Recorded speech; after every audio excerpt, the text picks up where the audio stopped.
Welcome to Wednesday Wisdom live series. So excited you're here. Welcome, awesome Annie. Thank you for being here. So grateful to you for being a guest. And I created this series. I really wanted to host a platform for women to share their stories, their wisdom, how they navigate their lives, share the work they do in the world, and more. It's a way for me to spotlight each of our beautiful members of our Facebook group, Ageless Goddess Vibe Tribe. So if you're listening and you're not a member and you identify as female, come on over and join our movement. So really it's because people were asking me, how do we get to know each other and learn more about each other? So I love this idea, because then I can provide the link for you. You can have it for you, if you want to share it with any of your platforms, your friends, your communities, whatever you want to do with it. So it's really, I'm very called to shift the women's perspective of themselves as we age, in addition to shifting our cultural beliefs around aging. And I feel that our world and our country now more than ever needs the full expression of women's voices, creativity, radiant power, and women's intelligence. Yes. Yes. So this week's Wednesday Wisdom Live conversation is with the fabulous, awesome Annie Deering with that beautiful smile. So Annie, also known as Awesome Annie, and once again, I have to keep saying it, is a certified health coach, a wife, and a mom of 5 children. As a health coach, she helps others in 3 areas: healthy body, healthy mind, and healthy finances. Awesome trifecta. Her greatest measure of success is celebrating others when they become the healthiest and most awesome version of themselves. Because as she has discovered, being healthy is awesome, and being awesome is amazing. In today's podcast, she's going to share some of her top tips, tricks to maintain a healthy, balanced life.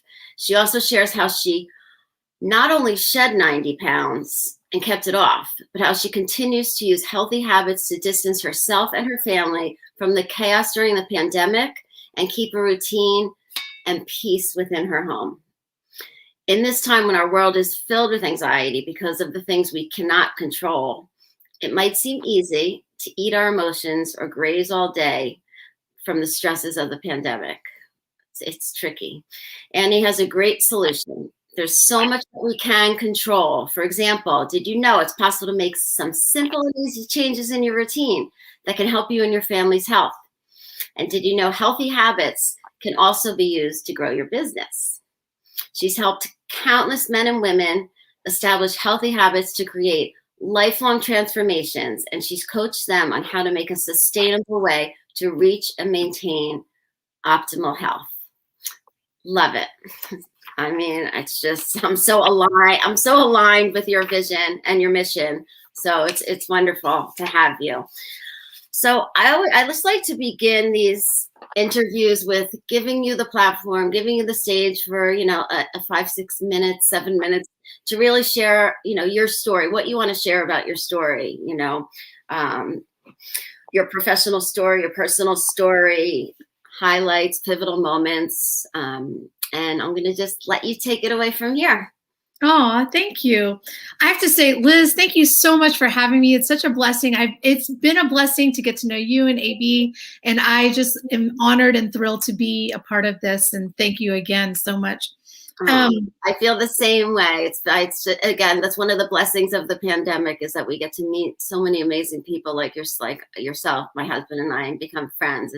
I know, right? I feel like we're neighbors. I kind of want to go over to your house now. You're welcome anytime. So I hear AB's on the side there saying, Annie is awesome. Awesome is amazing. I love it. Aw, thank you. Hey, AB.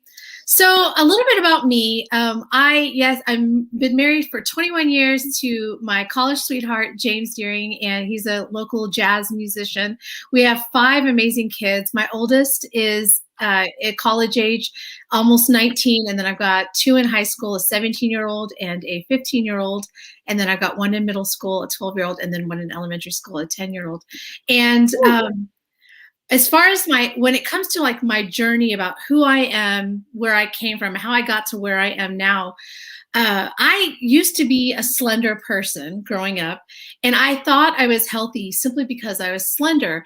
Looking back, I realized I had an unhealthy mindset. So back then, when I was a young adult, when I was a newlywed, if you will, I was 100 and I'm 5'5", so I was 125, maybe 130 pounds, and I thought I was healthy simply because I was slender. And my comparison was, I have an older brother. He's 14 months older than I am.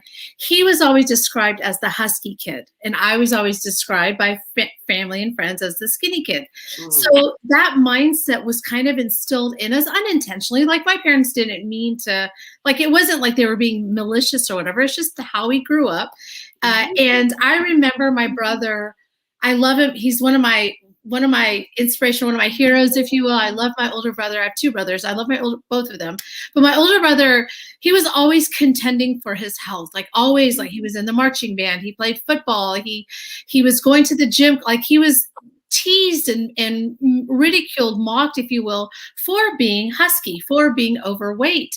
And because I was always described as a skinny kid, my mindset was, those are the people who are looking for better health, are those who are overweight, those who wanted to shed some weight.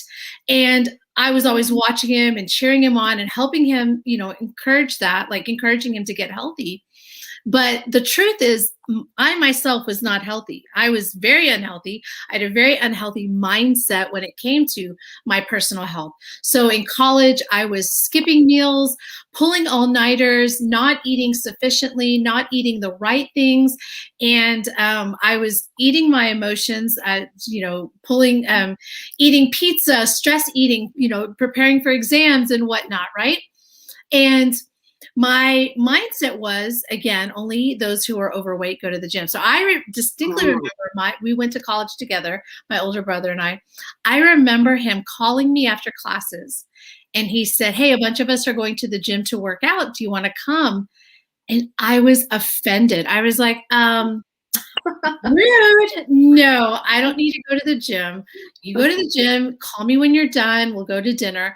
And like, I'm so embarrassed by that now, because the truth is, going to the gym, exercising, should be part of a healthy lifestyle.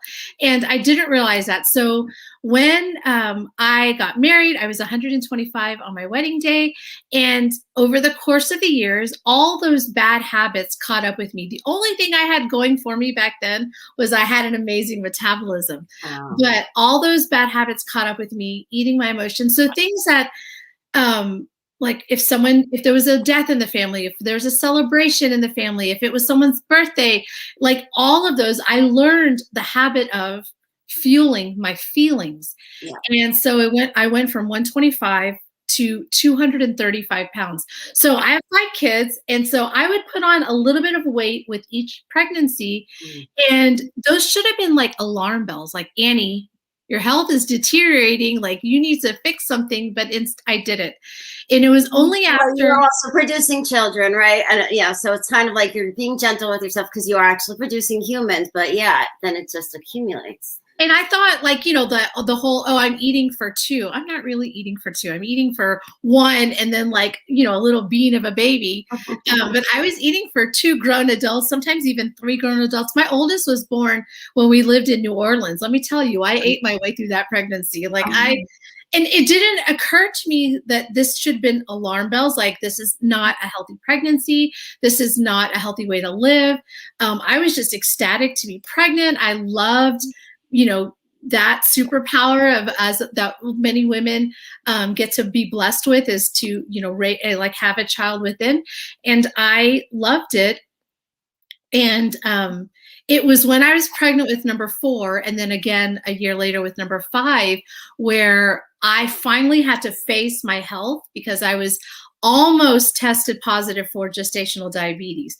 That's the first time the alarm bells went off, that because I'm 200 plus and pregnant, and I'm like, Annie, you've got to fix something. But I didn't do anything. It was when my youngest, child number 5, was about 2 years old, and I'm back in the 200s and not pregnant. That's when I'm like, I got to do something. So my mindset was, we'll go to the gym. So I spent hours daily at the gym. I try to eat a salad every now and again. I try to, I was a serial yo-yo dieter. Pretty much anything like, if I heard it provided weight loss, I tried it. And the thing is, those things worked. I was able to lose 5, 10, 20, 30 pounds until something happened, a death in the family, a celebration in the family.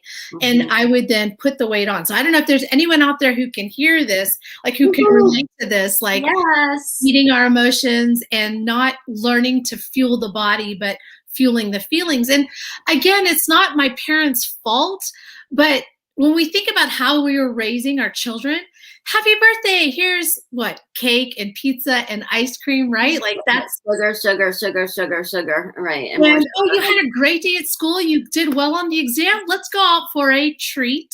Yeah. Oh, your soccer team lost, that's okay, let's go out for a treat. And there's nothing wrong with that bonding moment there, but that if we're constantly fueling our feelings with high calorie sugar, it's like it becomes this habit.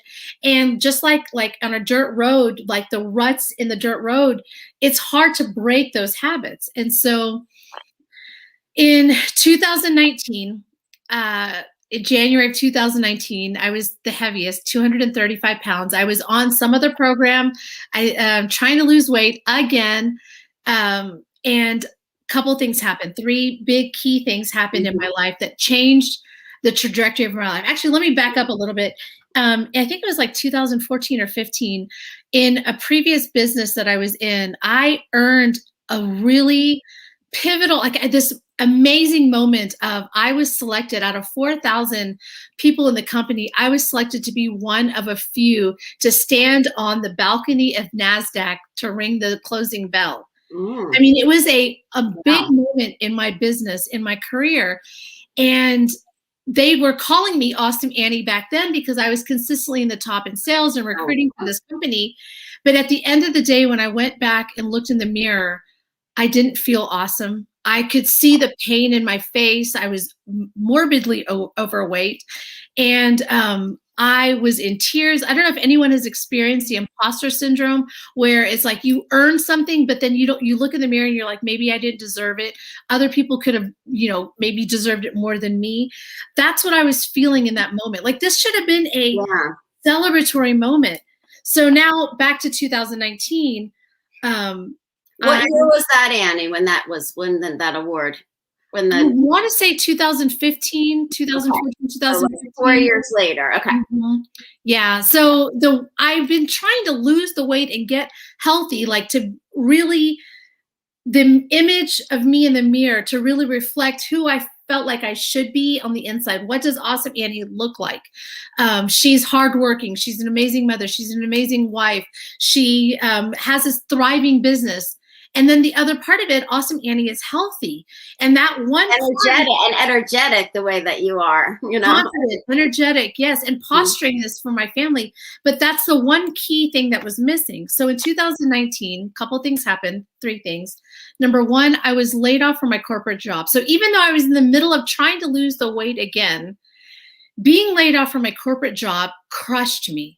I mean, I was literally told, we've decided to eliminate your position and we don't have another position for you in here. You're not a good fit for our company. Is this the same company that gave you the award? No. Okay. Yeah. So that was the first one was a direct sales company, and they went out of business. This is a corporate position that I've had since 2017. So for 2 years, and the depression was overwhelming. The depression and anxiety is something I contend with on a daily basis. So that moment of being laid off, I would have eaten this desk if it was dipped in chocolate, because the depression in my heart was so huge. And I was like, what is going on? And I turned to food to fill the hole. Yeah. Fill that hole. Yeah. The second thing that happened is someone posted a picture of me on social media and tagged me. It was a celebratory moment, another celebratory moment. It was my daughter's volleyball game. And I'm on the court cheering her on. All the parents were out on the court giving high fives to the players. And I wasn't wearing shoes because my feet were so swollen. It was a tournament, so I'd taken my shoes off in the bleachers and I didn't bother to put them back on. I was overweight. I was in a lot of pain. You could see it in my face. She posted that picture on Facebook and I didn't recognize myself. I thought it was a mistake. And then I'm like, oh my goodness, that's me. That is me. Like, and I was just like the depression again, like, what am I doing? Who is that? That is not Awesome Annie. And the third thing that really was a gut punch to me and really changed the trajectory of my life was the kid. We're believers, and the kids and I were listening to a song, Our God is an Awesome God. And I think we were in the car, and I caught a reflection of myself either in the rearview mirror or in the window. And I was overcome with depression and despair and just anger to that image. And then the irony of I'm singing Our God is an Awesome God. And if I believe I'm created in His image, then I should be awesome too. And then it's like, wait, I'm Awesome Annie. And I just broke down in tears. Where did Awesome Annie go? Like, she used to be awesome. She used to, like, what happened to that dream of being healthy? What happened to her? And somewhere along the way before this, my sister-in-law is a health coach. My sister-in-law, Jolene Deering, she's an amazing coach. She had talked to me about my habits, and I just called her. I cried. I said, I don't know what you're doing over there. I watched you lose weight and keep it off. Like, not just lose it, but keep it off.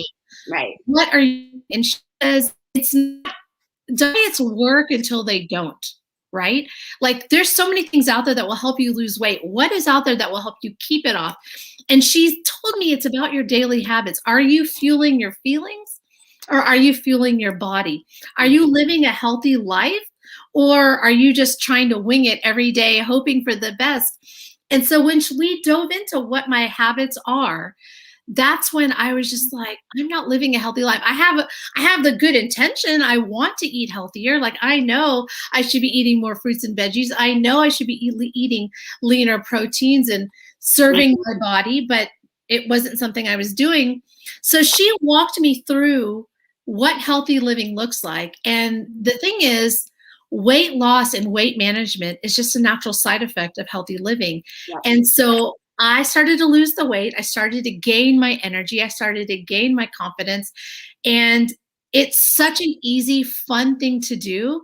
And I found Awesome Annie. I rediscovered myself. And now I love that I can teach others the same, because it's that awakening inside. Like, it's that the science behind healthy living, and then that desire that so many of us have to live a healthy life. It's combining the two with what I do as a health coach. I love it. I feel like, a lot of us, who is it that said it? I think it was Abraham Lincoln or someone said, the two most important days of your life is the day you're born and the day you found out why. One of my favorite quotes too. Mm-hmm. I think I've learned my purpose in life, and because as a former educator, I used to teach college. As a former writer, I'm still a writer, but like, I love that what I do is posture being awesome, being healthy, and what that looks like. And so I do it for my kids. I want them to learn what healthy living looks like so that they don't wake up the way I did, middle-aged, and like, what happened?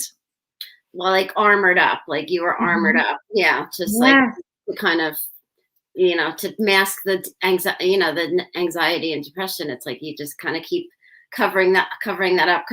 So then you became that golden Buddha. You know that story, the golden Buddha? No, tell me. Beautiful. It's like this Buddha was covered in clay. A golden Buddha, was covered in clay, and for many years. And there was a war. All the monks, they covered it because they were afraid that the people who were coming to, take them over were going to take the Buddha. So they covered it. Hundreds of years later, they didn't take the Buddha because they thought it was just this, clay Buddha. Years later, there was a rainstorm. It was covered in a tarp. There was a monk sitting there, and he saw just like a glimmer of something from the sun through into the where the clay was. And they went in and they started chipping away the clay, and they chipped away, and they found this beautiful Buddha. And I think that a lot of us need to have our golden Buddha, exposed. Revealed, exposed. Yes. The clay and the stuff that doesn't serve us. So that your story is like a perfect golden Buddha story. And I think it's a great book too, by the way, after just hearing, this little version of it, because so many people can relate. I mean, so many, definitely. And I definitely have emotional eating tendencies, especially when I'm bored. And all the celebrations, I mean, that's how our culture, all the cultures celebrate, is through, gorging on things that are usually not the most healthy, right? But it's not like and I want to be like, hear my heart. It's not that food is bad. I teach food is neither good nor bad, but I teach stop, challenge, and choose. What will it do for you? Will what you're eating get you closer to your goals or farther away? And so like to be mindful and intentional about what I'm ingesting. What will this do for my body? What will this do for my health, my energy, my confidence? And to make a decision based on that. Like, so at a wedding, if I'm at a wedding, yes, I'll enjoy the wedding cake, but it's a different kind of enjoyment. The old Annie would have enjoyed my cake and my husband's and maybe, taken a bite off of someone else's. But now it's like, I want to be in the moment. I want to savor the taste of what it is, maybe have 1 or 2 bites and then give it away, release it. The rest of it, it's not nutrient dense. It's not going to serve my body. And like, it's such what we call an NSV, a non-scale victory. I have clients who will tell me, "Oh, Annie, I had a cheat day." We don't have cheat days. You chose. And so we chose to. Can you say that again, Annie? Because I lost you for a second. Oh, yeah. So I have clients who tell me. Yeah, we froze for a second. So can you repeat what the N, I know something stands for? Oh, NSV, non-scale victory. Okay. So it's a non-scale victory to have that mindset about nutrition and food and hydration and all those things. So I have clients who will tell me, "Oh, I cheated. I had a cheat day." And we're like, there's no cheat day. Every day is a cheat day. Instead, it's a stop, challenge, choose. What did you eat? And they'll say, "Oh, I went on program and I ate cake or I had ice cream." And I said, "That's fine. How did you feel about it?" Like, not guilt, not emotional feeling, but physically. "Oh, Annie, I had indigestion and I felt sick." And I said, "What would the old version of you have done?" And like, "Oh, the old version of me would have not just had the 1 serving, but I would have eaten the whole container of ice cream. But I just had half of a serving." And I was like, "That's amazing." Like, that is that intentional, like, there's no everything, you can have anything you want. It's just suddenly being mindful of, "Oh, am I bored? If I'm bored, do something that's not food related. If I'm tired, do something that's not, food related." If it's celebrate, like we as a family for my husband's birthday, they went camping. And, or we'll go bowling. Like, I'm going to travel for my birthday. Like, we try and incorporate things that are not food related for those celebrations. Absolutely. That's amazing. And it's so much, and those are the memory, I have so many great memories too. When you do active things with your family, that's what lights me up too. So I love it so much. I'm so happy that you are, that it's like, it doesn't, and it does the thing about, like, I think getting healthy, doesn't matter when, doesn't matter, it doesn't matter if it's like later in it's just whenever you do, it's like, you don't want to go back, that it's so liberating and empowering to feel like, how are you fueling your body? It's like, I see food as fuel, but I also love food. I love color. I love to make nice, not eat the processed. Like, I just like foods that come out of the earth that are mostly, so yeah, I love what you do. I'm curious, like, what are you, this is like going off of what I was going to ask you, but like, what your favorite healthy meal, like what would your favorite healthy meal be? So I love how you say, like, the way God made our tongues, right? It's very sensory overload. Like, we love the taste. The key is to try and eliminate the feelings associated with it. Like, our language, we call it comfort food. If you're attending a funeral, afterwards, the reception or whatever after a funeral, no one brings a salad. Everyone is bringing all the creamy, the cheeses, the casseroles or whatever. And so when it comes to healthy eating, what I've learned is I can still have my favorites. I just need to make a more intentional, mindful healthy swap. So I'm of Indian descent. I love Indian food, love Indian food. And I love that I can still get that, but instead of having rice, which there's nothing wrong with rice, but for me, it's a little too starchy. It's a little too high in carbohydrates. And I want that flavor, the taste, the texture of rice but I want it to be healthier, more nutrient dense. So I will have chicken curry, and I'll add cauliflower rice instead. So I'm still getting that Indian food. I do it with Mexican food, like instead of Mexican rice, I'll have Mexican cauliflower rice. Nice. Pizza, cauliflower rice crust, or I have a good recipe for a chicken crust, so it's a protein crust, but all the things on it, the veggies. I want that recipe. Yes, it's pretty much gluten-free here. So we need the gluten-free options for pizza because I love pizza. Yes. And that's the thing. It's like a lot of people are like, well, you must not go out to eat. I'm like, no, I go out to eat, and I look at a menu differently. I ask questions like, can I sub? I love burgers. I love ranch dressing. I look at ranch now as a possible healthy fat. And so I have a limited amount of it instead of what I used to do, which is have all of it. Or if it's a burger, I'll ask them to wrap it in lettuce instead of buns. Like fajitas, I'll say, can I have extra veggies, no rice and beans? Like having that mindset of, I want to be in the moment. I'm here to celebrate my son's birthday, or I'm here to celebrate so-and-so's job interview or whatever, right? We are social creatures, and I want to be there with my friend and celebrate them. But I don't want what I'm eating. I control what I'm eating, and I want it to control, like I want to fuel my body and not fuel this emotion. Instead, I want to be attentive and mindful about who I'm with and interacting with them and looking them in the eye. Because that, to me, what you said is so beautiful, like that memory of celebrating and being in the moment with that person and not with that food. Yeah.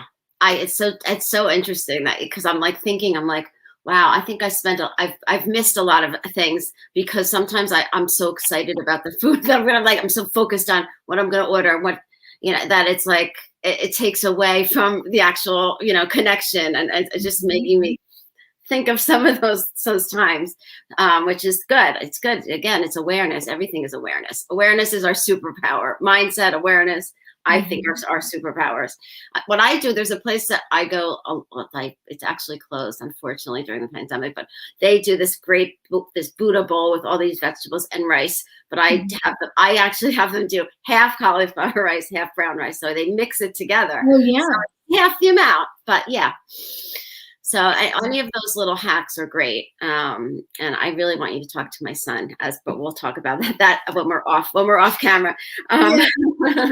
So, all right, let's just talk a little bit about especially because I know when we're overweight, and I've struggled with my weight over the years, we start to feel invisible. And I think what happens is happening a lot in our culture is, as we get older, we start to become invisible, lose our value. And I think that the cosmetic companies, the beauty industry, the cosmetic surgery, the media, who are youth obsessed, I think it's dangerous and toxic for women. And, in addition to, weight issues and when you're overweight, you're not seen or heard either. So any thoughts on that? I'm just curious. Yeah, as a mother of 3 daughters, this is a topic very near and dear to my heart. Media has changed quite a bit, in some ways for the better, from when you and I were younger watching. I love that there is a little bit more diversity when it comes to body shapes on media. I wish a lot more of them were more prominently featured instead of side characters. And then women of color. I love that there's a little bit more of that these days, which is amazing. Like Mindy Kaling. I really identify with her because even in the Indian culture, there is a preference for fair-skinned women, and I'm not that fair. I'm very dark compared to other Indian women. And so with raising my 3 daughters, we focus on when growing up, people would always say, oh, they're so beautiful, they're so cute. And I would say, and they're really smart. Mhm. I want them to hear they're really smart and she's super funny and she's very clever, and just hear that she's so kind. What are words to describe them that is outside of the beauty industry, outside of that mainstream? Because yes, they are, I think my children are beautiful, but I don't want that to be, especially my girls, I don't want that to be their main focus of what they look like. And I Right. want them to focus on their mind and their abilities and their talents. Yeah, the inside job, the stuff from the Mhm. inside that they can express and share with the world, their unique gifts and talents. I love that, Yeah. and that's so good, so good. And I love to hear part of that. that, being raised in an Indian culture, and again, it's not my parents' fault. It is how they raised us, and it's as an adult now to overcome some of what they've raised me as.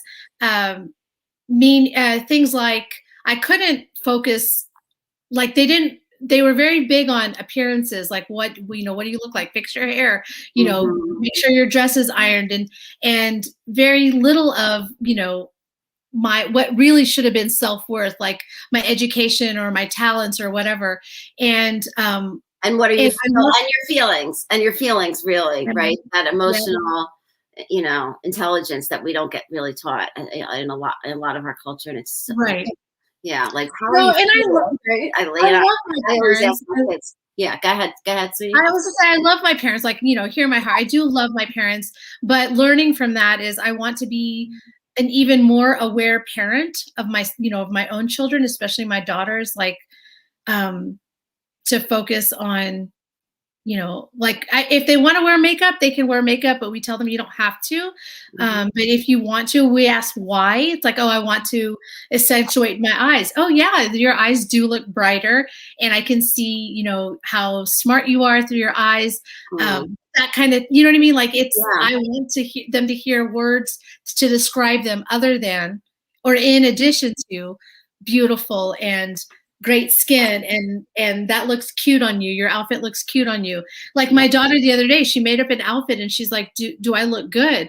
I said, that's a really clever way to put on a t-shirt and a short sleeve shirt over it. I was like, that's clever, you came up with that?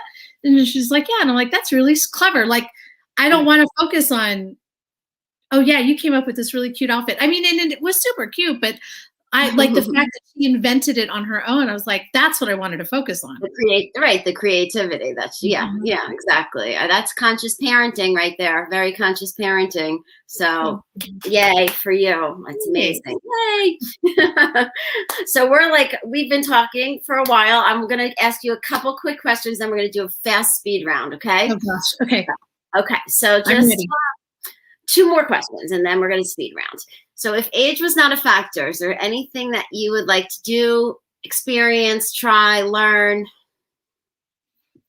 It's on my vision board. You ready for this? Okay, bring it, bring it.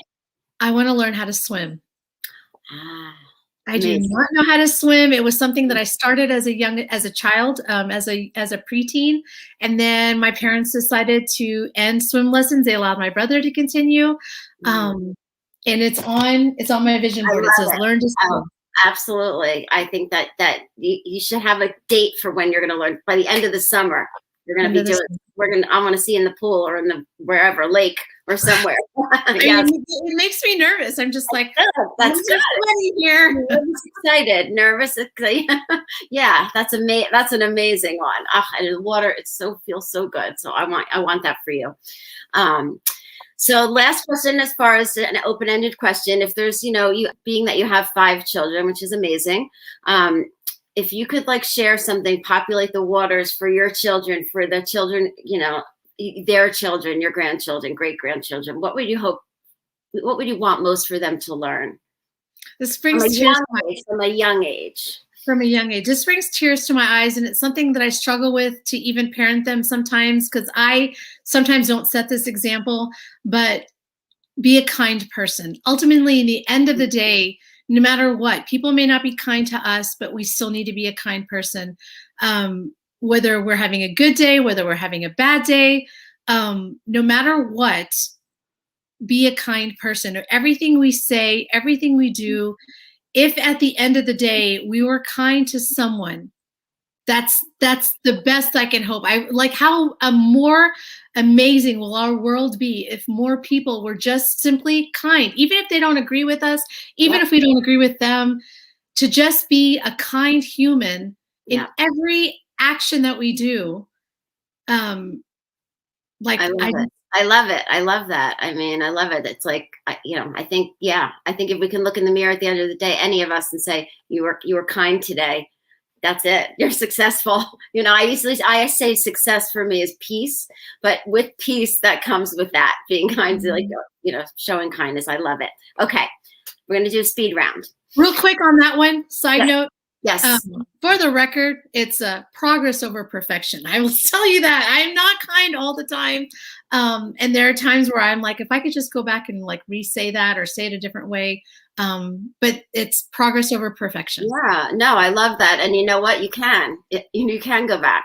I called my son this morning and I said, listen, I just want you to know that I wasn't trying to fix things. I really would just want to hear how you're feeling. And just be there to listen as a sounding board. I'm like, so I'm sorry if it came across that I was trying to, like, tell you not to feel. It's like to just snap out of it, And so you can always go back, right, and ask for forgiveness. I do that a lot. Yeah. All right, hit me. Okay, ready? Yes. First job growing up. I was a page at a library. I shelved books at the children's library. I was 16, got paid $4.25 an hour, and I didn't keep any of that money. It went straight to my parents. Wow. I was just happy to have a job. Okay. I don't know if you watch TV, any shows that you're binging or that you've watched recently that you loved? Oh, yeah. So every night, this may not be the best thing to watch right before we go to sleep, but my husband and I, we watch an episode of Law and Order SVU. And then me personally, Good Trouble is when I binge. It's a freeform episode, like freeform show, or Fixer Upper. I gotta love Joanna Gaines. Oh, I never heard of that. I'm writing it down. I always write down what you guys say, and I'm always checking them out. Good Trouble. So Good Trouble. Okay, cool. It's a spinoff of the show The Fosters. Oh, I don't know it. No, it's about a couple who had a child, and then they also fostered other children and adopted them. And now the children are grown. That's what Good Trouble is. They're grown and moved out of the nest. And okay, very cool. There's a great movie, Instant Family, I just watched too. That's a good one. Yeah. Yeah, it was just fun and good. I enjoyed it. Mark Wahlberg, I think. Yes, exactly. I forget the woman who was in it, but it was good. All right. 3 things you can't live without.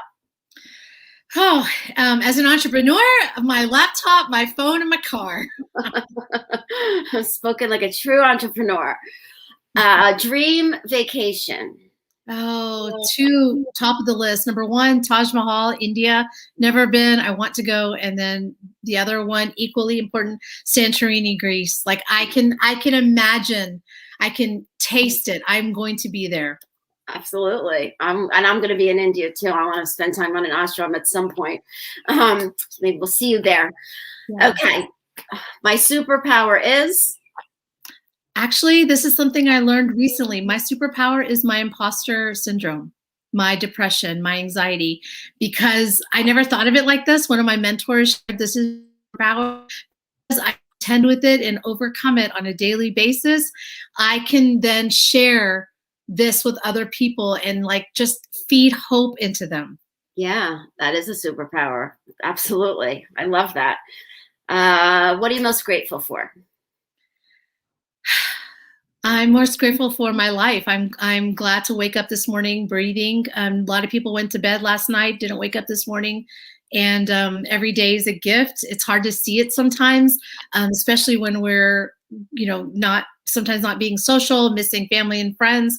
But at the end of the day, I'm happy to be alive. I love that. It all comes down to being kind. I don't know. Is that a cop-out answer? That's okay. Not that I've heard kindness before, and please, I would love again the whole world to answer that like that. Success is trying, not giving up. Not like failure is giving up. So success is at least, even if you fail, to try again, just trying. One of my favorite quotes is, imperfect action is better than perfect inaction. It's so easy to just do nothing, and you can do that perfectly, but the result is perfect nothing. You get no result. If you try, even if it's imperfect, you get something, some result. Mm-hmm. Absolutely. Right. Falling down and getting back up, falling down, getting back up. Yep. Yeah. Beautiful. Let's see. I want my legacy to be that I instilled hope. Beautiful. All right. Quick. What does it mean? Because we are the Ageless Goddess Vibe Tribe, but I want everybody's to have, I want to hear each of your, what it means to you. First, to be ageless. So that's a good question, because we can't escape we can't escape growing older. It's coming. Like, the truth is, now that I'm older, right? I'm 45. I feel ageless in that I can still be a child, have that childlike innocence, that childlike wonder, laughing. Like there is a youth that comes from within that will never grow old, never grow old. And if we can just hold on to that, no matter how old we look out here, no matter how many wrinkles we get, how gray our hair gets, you can still be ageless. And I love that you taught me that. I love that this is what I want to teach my kids, especially my daughters. Like, you can't escape growing older. Yes, I wish they were, young and cute and baby, innocent, but they're like, to hear them laugh, to hear them that gives me hope that I'm doing something right. Yeah, playing, engaging in pleasure, playing, teach them, never stop playing, right? That's what I always say, never stop playing. That's beautiful. And yeah, I agree. It's that formless, timeless part of us, that doesn't age. Okay. And so lastly, what does an ageless goddess mean to you when you hear that term, or when you actually embody that term? Really is what I'm to me, that means that they're feeling empowered despite the age on a paper or the number. They're feeling empowered to just live regardless of that age, if that makes sense. Like, there's a lot of people who they succumb to their age. Yeah. And they're like, oh, I'm going to live because I'm going to live a certain way because I'm X age. And for me, like, I love that I'm 45, but I still, like, I want to wear, like, someone was telling me, like, oh, you should maybe wear a little bit more muted colors because of your age. No, I'm like, I don't want to succumb to what society might think a 45-year-old woman looks like. I want people to be shocked that you're 45. You're 45. Yes. 45 with 5 kids. I'm like, yeah. And I feel like I'm still 25. I feel good. Right. And you should wear vibrant colors that make you happy. Right? Yep. Absolutely. Yep. I love that so much. So if you could just share with our audience where, if people want to get in touch with you, perhaps work with you, talk to you more, learn from you, where can they reach you? It's super simple. Awesomeisamazing.com. You could find me at awesomeisamazing.com. That's me. Awesomeisamazing.com. Awesomeisamazing.com. Yeah, I don't know if I cut out there. Yeah. Yeah, we both froze for a second again. Okay, awesomeisamazing.com. You are amazing. I am so grateful for this. From my heart to yours, I thank you so much. So many good nuggets, so much wisdom, such a great story of, just coming into yourself and loving yourself. And it gives me a lot of hope too. So thank you so much. Oh, you're welcome. Thank you for having me. What a blessing. It was my pleasure. All right. See you guys next week. Thanks for tuning in. Bye-bye.